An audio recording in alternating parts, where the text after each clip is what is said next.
Welcome to The Fatal Countdown, a psychological reconstruction of the Passion Week based on Ernest Renan's work.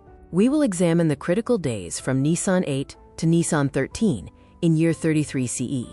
We see the great disconnect between Jesus and his disciples. Jesus foresees spiritual salvation through martyrdom.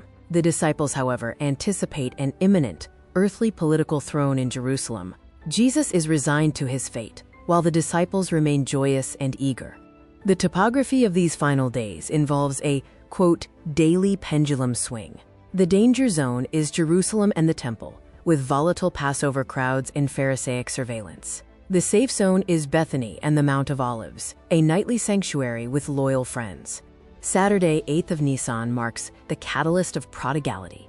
Mary's devotion, pouring expensive perfume, contrasts with Judas's calculation of its market value. Jesus favors the act, creating the first major fracture within the inner circle. The anatomy of a betrayal begins with Judas's narrow-mindedness as treasurer. This leads to institutional friction, as the master's spending cost the community too much. An impulsive act, not pure malice, followed by tragic regret and suicide, completes the cycle. Sunday, 9th of Nisan, brings the triumphal provocation.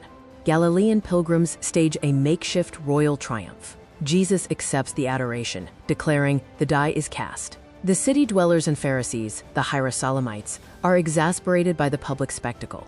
The agony curve spans Monday to Wednesday. General joyfulness gives way to human terror and doubt, the realization that his sacrifice may be in vain.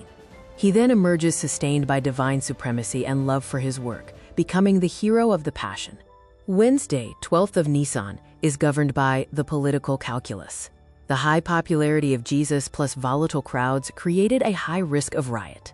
The Pharisee solution was to preempt the feast and arrest him in secret using an insider, Judas. Thursday, 13th of Nisan, is the farewell banquet. The date confirms it was not the ritual Passover feast. The atmosphere held a profound sense of impending crisis. When Judas left, the disciples failed to grasp the magnitude of the betrayal. Examining the gospel discrepancies, we see differences in the timeline and core ritual. The Synoptic Gospels place the Eucharist at the Passover meal, while John emphasizes the washing of feet at a farewell dinner the day before Passover. The Gethsemane agony is also placed differently. The evolution of a sacrament from the Thursday repast shows three views. Historically, it was a doctrine of mutual deference, love one another. The Johannine memory focuses on the washing of feet. The Pauline and Synoptic memory cemented the bread and wine as the Eucharist. The week concludes with the final illusion. Jesus feels the approaching arrest, but his disciples misunderstand, producing two swords. Jesus realizes their lack of understanding and predicts Peter's denial. The trap closes, with Jesus isolated in heroic resignation.